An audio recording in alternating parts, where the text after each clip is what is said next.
Ele não levantou a voz, não bateu na mesa, não parecia nervoso.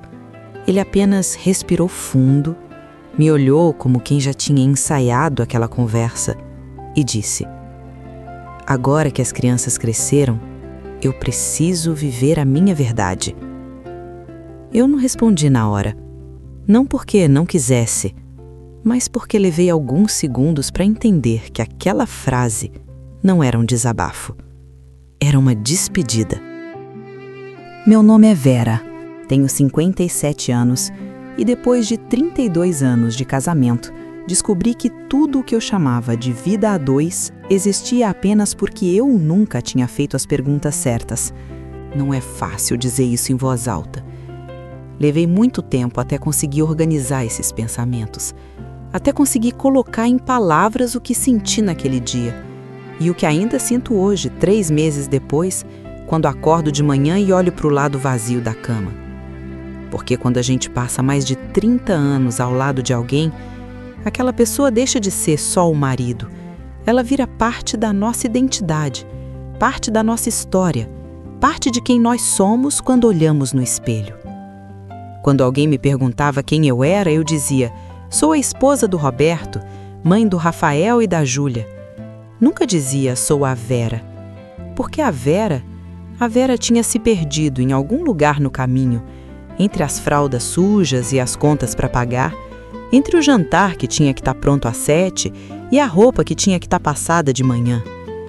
E quando essa pessoa, esse homem que dividiu sua vida com você por mais de 3 décadas, olha para você e diz que tudo aquilo, tudo que foi construído, foi apenas um arranjo temporário, a gente não sabe mais quem é. A gente não sabe mais o que é real. A gente olha para trás e se pergunta: o que foi verdade? Os sorrisos nas fotos de família? As festas de aniversário? As noites de Natal? Os almoços de domingo? Ou tudo foi uma grande encenação? Eu passei as últimas semanas tentando entender onde foi que eu errei.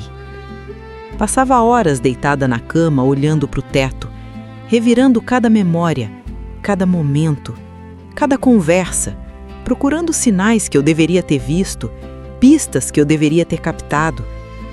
Em que momento eu deixei de ser suficiente? O que eu deveria ter feito diferente? Deveria ter sido mais bonita, mais interessante, mais presente, menos cansada, menos chata, menos eu? Até perceber que talvez a pergunta não fosse essa. Talvez a pergunta verdadeira fosse: por que eu nunca fiz essas perguntas para mim mesma? Por que eu nunca perguntei: eu sou feliz? Por que eu nunca perguntei: isso é o que eu quero? Por que eu nunca perguntei: quem é a Vera, além de esposa e mãe? Conheci meu marido quando tinha 24 anos. Era 1992. Eu usava aqueles jeans de cintura alta que eram moda na época, cabelo solto até os ombros, batom rosa claro. Ainda tinha aquela energia de quem acredita que tudo vai dar certo.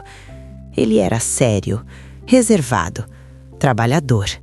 Não era do tipo que fazia grandes declarações. Não trazia flores sem motivo, não escrevia cartinhas românticas, não planejava surpresas. Mas ele estava ali, sempre estava. Pontual, confiável, previsível. E naquela época isso significava muito, muito mais do que eu conseguia imaginar. A gente se conheceu numa festa de aniversário da Cláudia. Ela trabalhava comigo na loja de roupas. Uma moça alegre, daquelas que fazem amizade com todo mundo. Ela tinha alugado um salão pequeno num clube, nada muito sofisticado. Tinha balões coloridos, uma mesa com salgadinhos, refrigerante, cerveja, um som tocando aquelas músicas que todo mundo cantava junto. Eu trabalhava nessa loja no centro da cidade desde os 19 anos. Acordava às 6 da manhã, tomava banho gelado porque o chuveiro vivia queimando, pegava o primeiro ônibus às 6h40, depois mais um ônibus, chegava na loja às 8 em ponto. Passava o dia inteiro atendendo clientes, mulheres que procuravam um vestido para festa, Moças que queriam uma roupa nova para o primeiro emprego, senhoras que precisavam de algo confortável, mas elegante. Eu gostava. Gostava de conversar com elas, de ajudar a escolher as peças, de ver o sorriso no rosto quando encontravam algo que as fazia se sentir bonitas. Aquele momento em que a pessoa se olha no espelho e diz: é esse é perfeito. Roberto era contador numa empresa pequena de material de construção. Ele usava óculos com armação de metal grossa, camisa sempre bem passada e enfiada dentro da calça. Lembro dele naquela festa, encostado na parede, segurando um copo de refrigerante de guaraná. Não dançava, não conversava com ninguém, só ficava ali, observando. Observando a mim. Eu percebi, claro que percebi. A gente sempre percebe quando alguém está olhando, sente aquele peso do olhar, aquela atenção direcionada. Mas ele não vinha, ficava ali, do outro lado do salão, só olhando. Até que o Marcelo, um amigo dele, praticamente o empurrou na minha direção. Vi a cena toda, o Marcelo rindo, dizendo algo no ouvido dele, dando um empurrão nas costas. Quando Roberto finalmente chegou perto de mim, estava vermelho. As mãos tremiam, a voz saiu fina, quase sumindo na música. Oi, meu nome é Roberto. Gaguejou quando tentou perguntar meu nome. Derramou um pouco do refrigerante na calça e ficou ainda mais vermelho. Começou a se desculpar freneticamente. Pegou um guardanapo, tentou limpar, deixou cair o guardanapo. Eu achei aquilo doce, diferente, porque os outros rapazes que eu conhecia, eles chegavam com confiança, com aquelas frases prontas. Você tá sozinha? Posso te fazer companhia? Que olhos bonitos. Roberto não tinha frase pronta, não tinha confiança, não tinha pose. Ele era genuíno, ou pelo menos parecia ser. Começamos a namorar 3 semanas depois. Ele me ligava toda noite, sempre no mesmo horário, 8h30 em ponto. O telefone tocava e eu sabia que era ele. Minha mãe nem atendia mais, só gritava: Vera, é o Roberto! A gente conversava sobre o dia, sobre o trabalho dele, sobre as clientes que eu tinha atendido, sobre o tempo, sobre o que tinha passado na televisão. Não eram conversas profundas, não eram aqueles papos que você vê em filmes, onde o casal fica até de madrugada descobrindo os segredos da alma um do outro. Eram conversas práticas, cotidianas, seguras, mas eram constantes. E para mim, na época, constância era tudo. Ele me levava para o cinema 1 vez por mês, sempre aos domingos à tarde, sempre na sessão das 3. A gente comprava pipoca, tamanho médio, porque o grande era desperdício, segundo ele. Sentava sempre nas cadeiras do meio, ele preferia não sentar muito perto da tela. Depois do cinema, a gente ia na lanchonete da esquina. Eu pedia um milkshake de morango, ele um cachorro-quente simples. A gente conversava sobre o filme, ele analisava a história, apontava os furos do roteiro, criticava os efeitos especiais quando eram ruins. Eu só queria sentir, queria me emocionar, queria sair do cinema com aquela sensação de que o mundo era maior, mais bonito, mais possível. Mas eu não falava isso, só concordava com as análises dele. Dizia que sim, ele tinha razão, realmente aquela cena não fazia sentido. Roberto não era apaixonado. Não no sentido das novelas que eu assistia nas tardes de sábado. Não no sentido dos filmes românticos que faziam meu coração apertar. Ele não me levava para dançar embaixo da chuva, não escrevia poemas com o meu nome, não mandava flores no meu trabalho. Mas ele era estável, previsível, seguro. Ele chegava no horário combinado, fazia o que prometia, não desaparecia, não me deixava esperando, não saía com outras garotas. E eu, que tinha crescido numa casa onde meu pai ia e voltava quando bem entendia, onde minha mãe passava noites acordada esperando ele chegar, sem saber se ele estava trabalhando de verdade ou se estava com outra mulher, onde o dinheiro nunca era suficiente porque meu pai gastava tudo antes de chegar em casa, onde as brigas eram aos berros, com portas batendo e vizinhos escutando. Eu queria paz, eu queria a estabilidade, eu queria dormir sem medo, eu queria alguém que ficasse. E Roberto ficou. Casamos 2 anos depois do primeiro encontro. Era março de 1994, um sábado ensolarado, calor suave de fim de verão. E eu tinha 26 anos, ele 28. Foi uma cerimônia simples, cerimônia de gente que não tem muito dinheiro, mas tem muito sonho. Minha mãe fez o bolo, passou a noite inteira na cozinha. Eu ouvia o barulho da batedeira do quarto. Me levantei às 3 da manhã para beber água e vi ela ainda acordada, concentrada, decorando cada camada com creme branco e morangos cortadinhos. "Volta para a cama, filha", ela disse sem tirar os olhos do bolo. "Noiva precisa dormir." Mas ela não dormiu. Ficou ali até o sol nascer. Minha irmã, a Célia, cuidou das flores. Ela tinha acabado de fazer um curso de arranjos florais. Comprou margaridas no mercado, brancas e amarelas. Fez os arranjos ela mesma na mesa da cozinha. Colocou fitinhas, ajeitou cada flor com cuidado.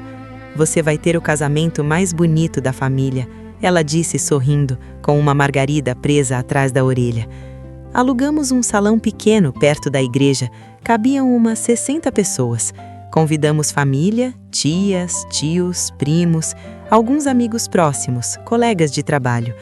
O vestido era da minha mãe. Ela tinha guardado por 25 anos embrulhado em papel de seda no fundo do guarda-roupa.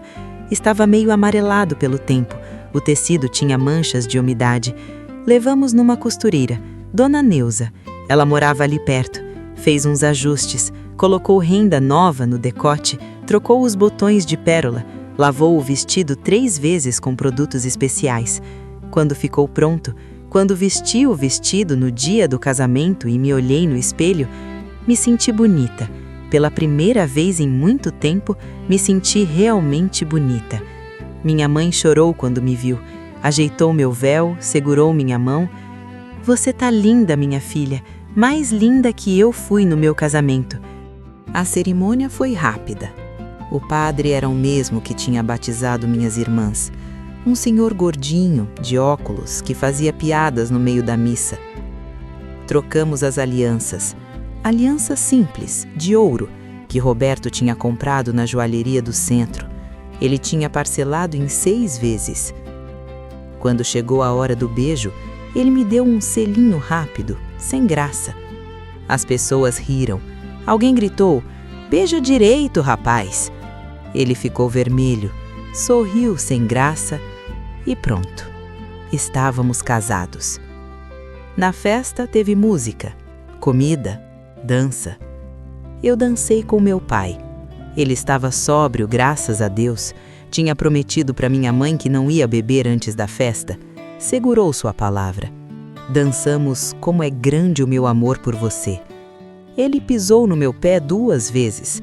Pedi desculpa. Eu disse que estava tudo bem. "Cuida bem dela, Roberto", meu pai disse para o meu marido depois da dança. "Ela é uma boa menina." Roberto acenou que sim. Não tivemos lua de mel. Eu tinha sugerido. Conhecia uma pousada na praia, baratinha, que uma cliente tinha comentado na loja. Disse que era simples, mas aconchegante, com café da manhã incluso, vista para o mar. "Vera, a gente precisa guardar dinheiro", Roberto disse. "Temos a vida toda pela frente. Viagens podem esperar. O importante agora é construir uma base sólida, alugar um apartamento decente, comprar móveis, juntar uma reserva." Fazia sentido. Claro que fazia sentido. Então eu concordei. Me engolia a vontade de acordar ouvindo o barulho do mar, de caminhar na areia de manhã cedo, de comer peixe fresco no almoço, de não ter que pensar em contas, em trabalho, em responsabilidade, só por uma semana. Mas viagens podiam esperar. Porque era assim que casamentos funcionavam, não era? Minha mãe sempre dizia: "Casamento não é sobre paixão, filha. Paixão passa, queima rápido e apaga. Casamento é sobre parceria. É sobre escolher ficar, mesmo quando não é fácil, mesmo quando a rotina cansa, mesmo quando o amor parece ter esfriado." E eu acreditei. Acreditei que amor verdadeiro era sacrifício, era abrir mão dos seus sonhos pelos sonhos do casal, era colocar o outro em primeiro lugar, era construir junto, tijolo por tijolo, mesmo quando suas mãos sangravam. Acreditei que romance era coisa de filme e que vida real era acordo de contas no fim do mês, era dividir tarefas, era estabelecer rotinas. Mas o depois que a gente tanto planejou nunca chegou. As viagens que ficariam para o futuro nunca aconteceram. Os planos que a gente fazia nas noites de domingo, deitados no sofá velho que compramos numa promoção, foram sendo adiados, e adiados, e adiados, até que a gente parou de fazer planos. Os primeiros anos foram normais. Pelo menos era o que eu pensava. Era o que eu dizia para mim mesma quando acordava de manhã. Alugamos um apartamento pequeno num bairro distante. 2 quartos, sala e cozinha conjugadas, banheiro minúsculo que vivia entupindo. As paredes eram finas, dava para ouvir os vizinhos discutindo de noite. A água do chuveiro demorava para esquentar. No inverno, era um sofrimento. Mas era nosso. Compramos móveis de segunda mão, uma cama de casal que rangia quando a gente se mexia, um guarda-roupa que ficava torto porque o chão era irregular, uma geladeira velha que fazia um barulho alto, mas ainda funcionava. Eu continuei trabalhando na loja. Acordo cedo, ônibus lotado, chegar antes de todo mundo para abrir as portas. Roberto foi promovido 6 meses depois do casamento. Virou supervisor. Ganhava um pouco mais, mas isso significava mais responsabilidade, mais horas no escritório. Ele começou a chegar tarde, 9 da noite, 10, às vezes mais tarde. Chegava cansado, cara fechada, jogava a pasta no sofá, ia direto pro banho. "Tá tudo bem?" eu perguntava. "Cansado", ele respondia. "Só isso, cansado." E eu aceitava, porque ele estava trabalhando pra gente, pro nosso futuro, pra casa própria que a gente ia comprar um dia. Esse era o acordo silencioso, não era? Ele trabalhava, eu esperava. Mas a espera, às vezes, é solitária. Eu jantava sozinha, a televisão ligada só para fazer barulho, para casa não parecer tão vazia. Comia no sofá, o prato no colo, assistindo novela. Quando ele chegava, eu esquentava a comida. Ele comia em silêncio. Eu tentava conversar, perguntar sobre o dia, contar sobre as clientes engraçadas que tinham aparecido na loja. Ele respondia com monossílabos. É. Legal. Os olhos no prato, nunca em mim. Nosso primeiro filho nasceu quando eu tinha 29 anos. Rafael. Eu estava grávida de 7 meses quando descobri. Sim, 7 meses. Parece impossível, mas acontece. Eu tinha sempre tido uma menstruação irregular e estava acima do peso. Achei que era só isso, que eu tinha engordado por causa da ansiedade, do cansaço, até que comecei a sentir movimentos na barriga. O médico confirmou: 7 meses de gravidez. Roberto ficou pálido quando eu contei. Como assim 7 meses? Como você não percebeu? Eu não tinha resposta. 2 meses depois, Rafael nasceu. Parto normal, doloroso, longo, 15 horas de trabalho de parto. Quando colocaram ele nos meus braços, um bebê pequeno, vermelho, gritando com toda a força dos pulmões, eu senti algo que nunca tinha sentido antes. Um amor tão grande que doía, que apertava o peito, que fazia as lágrimas caírem sem parar.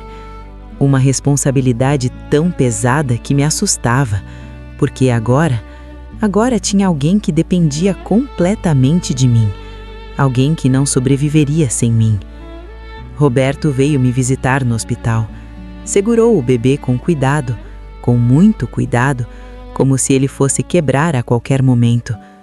Vi lágrimas nos olhos dele, lágrimas reais. Foi uma das poucas vezes que vi meu marido chorar. Ele é perfeito, Roberto sussurrou.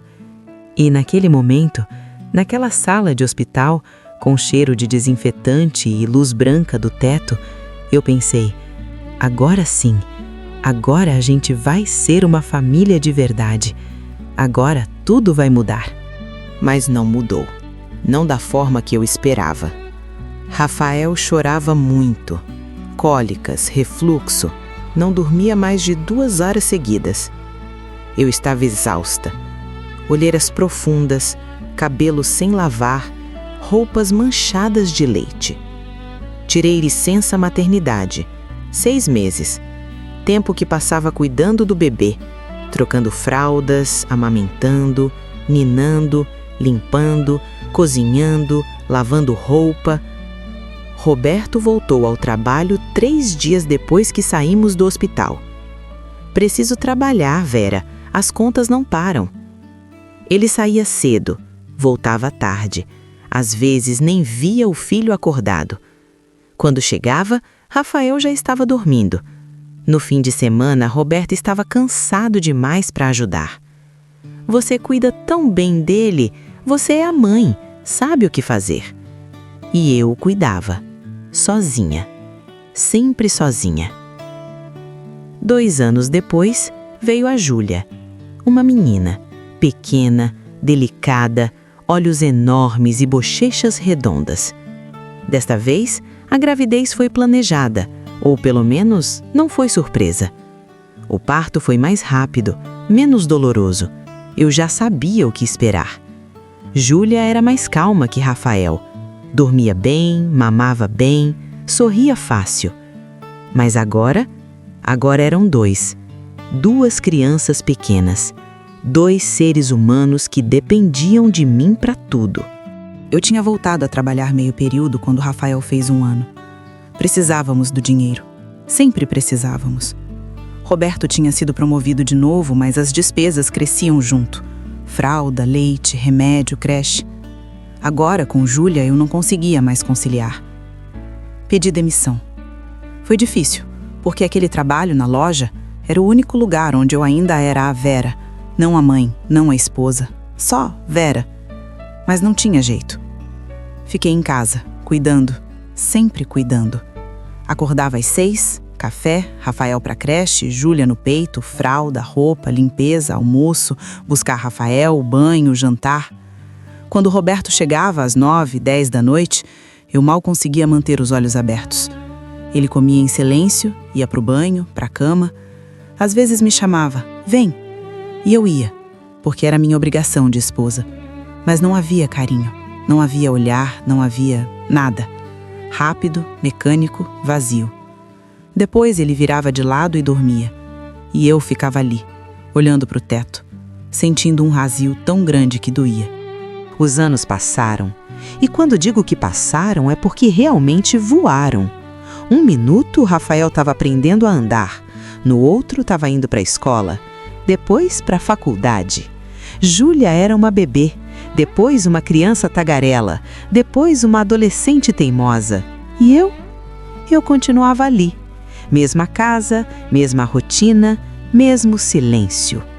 Roberto ficou cada vez mais distante. Viagens a trabalho que duravam semanas, fins de semana trancado no escritório, jantares em silêncio. Eu tentava, sempre tentava. Como foi seu dia? Normal. Quer sair no sábado? Ir no cinema? Tô cansado. A gente podia conversar. Sobre o que, Vera? E eu não tinha resposta, porque a gente não tinha mais nada para conversar. Não tínhamos assuntos em comum, não tínhamos planos juntos, não tínhamos nada. Só dividíamos o mesmo teto, a mesma cama, o mesmo sobrenome. Mas éramos estranhos. Rafael saiu de casa aos 18, faculdade em outra cidade. Júlia aos 20, faculdade federal, longe. E de repente, ficamos só nós 2, eu e ele. Sozinhos pela primeira vez em 25 anos. Achei que seria um recomeço, que sem os filhos a gente teria tempo um para o outro. Mas não. o silêncio só ficou mais pesado, a casa mais vazia, a distância mais óbvia. Foi numa quinta-feira de agosto, 3 da tarde. Ele chegou cedo, nunca chegava cedo. Eu estava na cozinha lavando louça. A gente precisa conversar. Meu coração disparou. Sentamos na mesa da sala, ele de um lado, eu do outro, como dois estranhos. Vera, eu preciso ir embora. Silêncio. Ir embora? Pra onde? Daqui, desse casamento. Minha voz tremeu. Tem outra pessoa? Não. Não? Não tem ninguém, Vera. Nunca teve. E sabe o que é pior? Isso doeu mais do que se tivesse. Porque se tivesse outra, eu poderia culpar ela. Mas não tinha. Ele só não me queria mais. Então por quê? Ele respirou fundo, tirou os óculos, passou a mão no rosto. Porque eu não sinto nada. Aquelas palavras caíram como chumbo. Não sente o quê? Nada. Por você, por esse casamento, por essa vida. Lágrimas começaram a cair. Desde quando? Ele hesitou. Muito tempo. Quanto? Uns 15 anos. Metade do nosso casamento. Você ficou comigo 15 anos sem sentir nada? Eu tentei, Vera, juro. Pensei que ia passar, que ia voltar, mas não voltou. E por que você não foi embora? Silêncio. Por que você não foi embora? Sua voz saiu baixa, envergonhada. Porque eu sou covarde. Eu não sabia como sair, ele continuou. As crianças eram pequenas, tinha contas, tinha rotina, tinha estrutura. Era mais fácil ficar. Mais fácil para você, enquanto eu cuidava de tudo, enquanto eu mantinha essa casa em pé, enquanto eu fingia que estava tudo bem. Você não fez nada de errado. Eu sei que eu não fiz, mas você transformou minha vida inteira numa mentira. Levantei, as pernas tremendo. Você sabe o que é pior, Roberto? Não é que você não me ama mais, é que você nunca me amou de verdade. Eu sempre fui conveniente, a mulher certa no papel, a boa esposa, a boa mãe, mas nunca fui a escolha do coração. Ele não respondeu, porque não havia o que dizer. Era verdade. Você precisa sair. Agora. Ele foi pro quarto. Pegou uma mala, jogou roupas dentro. 10 minutos depois voltou. Parou na porta. Desculpa. Não respondi. A porta fechou. E eu desmoronei. Hoje, 3 meses depois, ainda dói. Não vou mentir. Mas também sinto alívio. Porque agora eu sei a verdade. E a verdade, por mais que doa, liberta. Voltei a trabalhar, numa loja nova, com gente jovem que me faz rir. Pintei o cabelo, loiro mel. Me senti bonita. Marquei aquela viagem pra praia, a viagem que esperei 30 anos. Vou sozinha. E tá tudo bem. Comprei roupas que eu gosto, não roupas práticas, roupas que me fazem sorrir. Os filhos me ligam toda semana, dizem que estão orgulhosos que eu sou forte. E talvez eu seja mesmo, porque estou aqui, de pé, reconstruindo. E pela primeira vez na vida, estou vivendo para mim. Não sei o que vem pela frente, não sei quem vou ser daqui a 1 ano, 5 anos, 10 anos, mas vou descobrir, porque mereci, sempre mereci. Ele desperdiçou 15 anos do meu tempo? Desperdiçou. Mas eu não vou desperdiçar nem mais um dia. Agora é a minha vez de ser feliz. Do meu jeito, no meu tempo, com a minha verdade. E sabe de uma coisa? Eu vou conseguir.